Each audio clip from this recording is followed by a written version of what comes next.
नमस्कार, ये आकाशवाणी पटना है। अब आप खालिद रशीद से प्रादेशिक समाचार सुनिए। पहले मुख्य समाचार। प्रधानमंत्री नरेंद्र मोदी ने विधानसभा चुनाव में मिले प्रचंड बहुमत के लिए केंद्रीय मंत्रिमंडल के सदस्यों को बधाई दी। कहा, एनडीए गठबंधन केवल चुनावी गठबंधन नहीं बल्कि स्वाभाविक गठबंधन है। बिहार विद्यालय परीक्षा समिति ने डीएलएड संयुक्त परीक्षा 2025 का परिणाम किया जारी। 79% से अधिक अभ्यर्थी हुए सफल। पूर्व मुख्यमंत्री राबड़ी देवी को सरकारी आवास खाली करने के आदेश पर राजनीतिक विवाद बढ़ा। राजद ने कहा, वरिष्ठ नेता का किया जा रहा है अपमान। और देश भर में आज संविधान दिवस मनाया गया। प्रधानमंत्री नरेंद्र मोदी ने देश के नाम पत्र लिखकर नागरिकों से संवैधानिक कर्तव्य के पालन करने का किया आह्वान। अब समाचार विस्तार से। प्रधानमंत्री नरेंद्र मोदी ने बिहार विधानसभा चुनाव में एनडीए को मिले प्रचंड जीत के लिए केंद्रीय मंत्रिमंडल के सदस्यों को बधाई दी है। मंत्रिमंडल की आज दिल्ली में हुई बैठक में श्री मोदी ने कहा कि इस बड़े जनादेश का श्रेय एनडीए के स्वाभाविक और प्राकृतिक गठबंधन को जाता है। उन्होंने कहा कि एनडीए का गठबंधन केवल चुनाव का गठबंधन नहीं है बल्कि यह गठबंधन मूल्यों और विचारों का गठबंधन है। राष्ट्र आज संविधान दिवस मना रहा है। राष्ट्रपति द्रौपदी मुर्मू ने नई दिल्ली स्थित संविधान सदन के केंद्रीय कक्ष में संविधान की प्रस्तावना पढ़ी। कार्यक्रम को संबोधित करते हुए राष्ट्रपति मुर्मू ने कहा कि संविधान राष्ट्रीय पहचान की आधारशिला है और ये राष्ट्र को आगे बढ़ाने, औपनिवेशिक मानसिकता के स्थान पर राष्ट्रवादी दृष्टिकोण स्थापित करने का मार्गदर्शक ढांचा है। सामाजिक, आर्थिक एवं राजनैतिक न्याय, स्वतंत्रता, समता और बंधुता। मुझे ये देखकर हर्ष होता है कि इन सभी आयामों पर संसद सदस्यों ने संविधान निर्माताओं की परिकल्पनाओं को यथार्थ स्वरूप प्रदान किया है। कार्यक्रम को संबोधित करते हुए उपराष्ट्रपति सीपी राधाकृष्णन ने कहा कि संविधान स्वतंत्रता संग्राम में शामिल लाखों देशवासियों के सामूहिक ज्ञान, बलिदान और सपनों का प्रतीक है। लोकसभा अध्यक्ष ओम बिरला ने कहा कि संविधान के मार्गदर्शन में देश सुशासन और सामाजिक आर्थिक विकास की परिवर्तनकारी यात्रा पर अग्रसर है। संविधान के मार्गदर्शन में पिछले 7 दशक से अधिक के कालखंड में हमने नीतियों और कानून बनाए और सामाजिक न्याय और समावेशी विकास के लक्ष्य प्राप्त किए। हमने अपने संविधान के मार्गदर्शन में सुशासन और सामाजिक आर्थिक विकास की एक परिवर्तनकारी यात्रा तय की है। भारत विश्व का सबसे जीवंत और सफल लोकतंत्र माना जाता है। इस अवसर पर प्रधानमंत्री नरेंद्र मोदी, केंद्रीय मंत्रिमंडल के सदस्यगण और अन्य गणमान्य लोग मौजूद थे।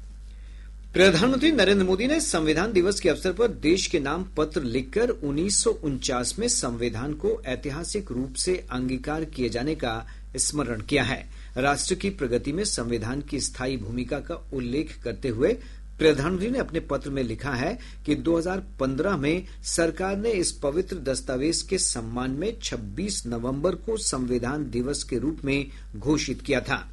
प्रधानमंत्री ने नागरिकों से अपने कर्तव्यों को सर्वोपरि रखने और अपने मताधिकार का प्रयोग करके लोकतंत्र को मजबूत करने का भी आग्रह किया। उन्होंने कहा कि भारत एक विकसित और सशक्त राष्ट्र बनने के दृष्टिकोण के साथ आगे बढ़ रहा है। इधर प्रदेश में भी विभिन्न स्थानों पर संविधान दिवस समारोह का आयोजन किया गया। पटना में नगर विकास और आवास विभाग कार्यालय में आयोजित समारोह के दौरान विभाग के सचिव अभय कुमार सिंह की अध्यक्षता में अधिकारियों ने संविधान की प्रस्तावना का सामूहिक वाचन किया। हमारे जिला संवाददाताओं ने बताया है कि विभिन्न जिलों में संविधान दिवस समारोह का आयोजन किया गया। अररिया जिला एवं सत्र न्यायालय परिसर में आयोजित कार्यक्रम में जिला जज गुंजन पांडे की अध्यक्षता में न्यायाधीशों, अधिवक्ताओं और कर्मियों ने संविधान की शपथ ली। अन्य स्थानों पर भी संविधान की प्रस्तावना का वाचन और संविधान की शपथ ली गई। बिहार विद्यालय परीक्षा समिति ने डीएलएड संयुक्त प्रवेश परीक्षा 2025 का परिणाम आज जारी कर दिया। बोर्ड के अध्यक्ष आनंद किशोर ने परिणाम जारी करते हुए बताया कि इस वर्ष 79.01% अभ्यर्थी सफल हुए हैं। इस परीक्षा में कुल 3,23,313 अभ्यर्थी सम्मिलित हुए थे, जिसमें से कुल 2,55,468 परीक्षार्थी उत्तीर्ण हुए हैं, जो कुल संख्या का 79.01% है। जो भी परीक्षार्थी आज उत्तीर्ण हुए हैं, उन सबों को राज्य के सभी डीएलएड संस्थानों में एडमिशन के लिए बिहार विद्यालय परीक्षा समिति द्वारा आगामी 29 नवंबर से 5 दिसंबर के बीच फॉर्म भरे जाएंगे, जिसमें उत्तीर्ण अभ्यर्थी अपने चॉइस के अनुसार कॉलेज का चयन कर सकते हैं और इनके द्वारा किए गए चयन के आधार पर राज्य के सभी डीएलएड इंस्टीट्यूशंस में नामांकन किया जाएगा। डीएलएड परीक्षा का आयोजन 2 चरणों में 26 अगस्त से 27 सितंबर तक किया गया था। पूर्व मुख्यमंत्री और विधान परिषद में नेता प्रतिपक्ष राबड़ी देवी को पटना में 10 सर्कुलर रोड वाला आवास खाली करने के आदेश को लेकर राजनीतिक बयानबाजी शुरू हो गई है। राजद के प्रदेश अध्यक्ष मंगनीलाल मंडल ने कहा है कि यह वरिष्ठ नेता को अपमानित करने का प्रयास है। 2 एक चीफ मिनिस्टर हैं, लालू जी एक चीफ मिनिस्टर हैं, राबड़ी जी एक चीफ मिनिस्टर हैं, तो आप उसी को कर्णांकित कर देते। जो कर्णांकित आपने किया है हार्डिंग में, जो इसका मतलब जो ईयरमार्क शब्द है, इसका आप इस्तेमाल कर रहे हैं लालू जी को, राबड़ी जी को उस डेरा से वैकेट करने के लिए, हटाने के लिए। तो ये अपमान है, अपमानित किया जा रहा है जानबूझ करके, राजनीति विद्वेष के कारण।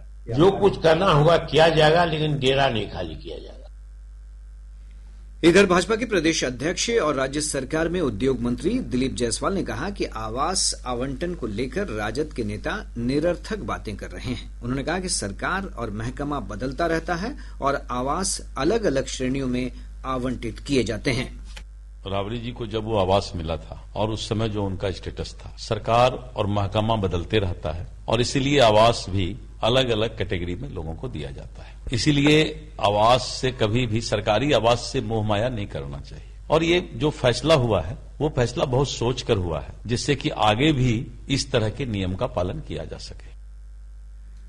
उप मुख्यमंत्री सह गृह मंत्री सम्राट चौधरी ने कहा है कि राज्य में अपराध की छोटी से छोटी घटना पर भी कार्रवाई की जाएगी। पटना में संवाददाताओं से बातचीत करते हुए श्री चौधरी ने कहा कि आपराधिक घटनाएं चिंता का विषय हैं और इसे जड़ से समाप्त करने के लिए कार्य योजना बनाई जा रही है। लगातार नीतीश कुमार जी ने सुशासन दिया, अपराध समाप्त नहीं हुए, अपराध पर कार्रवाई हो रही है और नीतीश जी ने सुशासन दिया। बार बार कह रहे हैं कि ऑर्गेनाइज क्राइम को खत्म किया है, आपराधिक घटना हो रही है, चिंता का विषय और आगे उसको भी ठीक करना है, इस पर सरकार पहल। राष्ट्रीय लोक मोर्चा के उपाध्यक्ष जितेंद्र नाथ ने अपने पद और पार्टी की प्राथमिक सदस्यता से इस्तीफा दे दिया है। श्री नाथ शेखपुरा जिले से आते हैं। पार्टी प्रमुख उपेंद्र कुशवाहा को भेजे पत्र में उन्होंने कहा कि पार्टी के राजनीतिक और संगठनात्मक निर्णयों से वो सहमत नहीं हैं। गौरतलब है कि कल ही पार्टी अध्यक्ष ने शेखपुरा इकाई को भंग करने की घोषणा की थी। दिल्ली की राउज एवेन्यू अदालत ने आईआरसीटीसी होटल घोटाला मामले में आरोपी पूर्व मुख्यमंत्री राबड़ी देवी की स्थानांतरण याचिका की सुनवाई करते हुए सीबीआई को नोटिस जारी किया है। राबड़ी देवी ने इस मामले की सुनवाई कर रहे जज को बदलने का अनुरोध किया है। मामले की अगली सुनवाई 6 दिसंबर को होगी। प्रादेशिक समाचार आप आकाशवाणी पटना से सुन रहे हैं। ताजा समाचारों के लिए आप हमारे एक्स हैंडल AIR_News पटना पर जा सकते हैं। केंद्र सरकार ने सोशल मीडिया पर चल रहे उन दावों को खारिज किया है जिसमें कहा गया है कि श्रमिकों के लिए न्यूनतम वेतन और सामाजिक सुरक्षा सुनिश्चित करने में नई श्रम संहिता पूरी तरह से सक्षम नहीं है। इन दावों में कहा गया है कि 90% श्रमिक असंगठित क्षेत्रों में कार्यरत हैं और इन संहिताओं के दायरे से बाहर हैं। पत्र सूचना कार्यालय की तथ्य जांच इकाई ने बताया कि ये दावे फर्जी हैं और न्यूनतम वेतन सभी क्षेत्र के हर कर्मचारी पर लागू होंगे। इकाई ने कहा है कि संगठित और असंगठित क्षेत्रों के सभी कर्मी सामाजिक सुरक्षा ढांचे के अंतर्गत आते हैं। इसके अतिरिक्त सरकार ने लोगों से सही जानकारी के लिए केवल आधिकारिक सूत्रों पर भरोसा करने का आग्रह किया है। राज्य में नई सरकार के गठन के बाद मुख्यमंत्री नीतीश कुमार विकास कार्यों का लगातार निरीक्षण कर रहे हैं। श्री कुमार ने आज पटना में दानापुर बिहटा एलिवेटेड कॉरिडोर और शेरपुर दिगवारा गंगा पुल परियोजना के निर्माण कार्य का निरीक्षण किया। इस दौरान उन्होंने अधिकारियों को कार्य में तेजी लाने के निर्देश दिए हैं। राष्ट्रीय जनता दल ने विधानसभा चुनाव में पार्टी की करारी हार के कारणों की सीटवार समीक्षा शुरू कर दी है। पार्टी के वरिष्ठ नेता तेजस्वी प्रसाद यादव ने आज पटना स्थित पार्टी कार्यालय में मगध प्रमंडल के प्रत्याशियों के साथ बैठक कर विभिन्न बिंदुओं पर चर्चा की। पार्टी सूत्रों ने जानकारी दी है कि 2 चरणों में होने वाली समीक्षा बैठक के दौरान हारी हुई 119 सीटों के उम्मीदवारों को बारी बारी से बुलाया गया है। समीक्षा का पहला चरण आज से 30 नवंबर तक और दूसरा चरण 6 से 9 दिसंबर तक चलेगा। पश्चिमी हवा के प्रभाव से राज्य के विभिन्न भागों में न्यूनतम तापमान में औसतन 2 से 3 डिग्री सेल्सियस की कमी दर्ज की जा रही है। इसके कारण ठंड का एहसास बढ़ गया है। मौसम विभाग से प्राप्त रिपोर्ट के अनुसार पिछले 24 घंटों के दौरान बक्सर राज्य का सबसे ठंडा स्थान रहा, जहां का न्यूनतम तापमान 9.6 डिग्री सेल्सियस दर्ज किया गया। विभाग ने अपने पूर्वानुमान में कहा है कि अगले कुछ दिनों तक तापमान में गिरावट की प्रवृत्ति बनी रहेगी। वहीं राज्य के कई भागों में सुबह और शाम के समय हल्के से मध्यम स्तर का कुहासा छाये रहने की संभावना है। अगले 2 दिनों के दौरान राज्य के 1 या 2 स्थानों में सुबह के समय हल्के से मध्यम स्तर का कोहरा छाये रहने की संभावना है।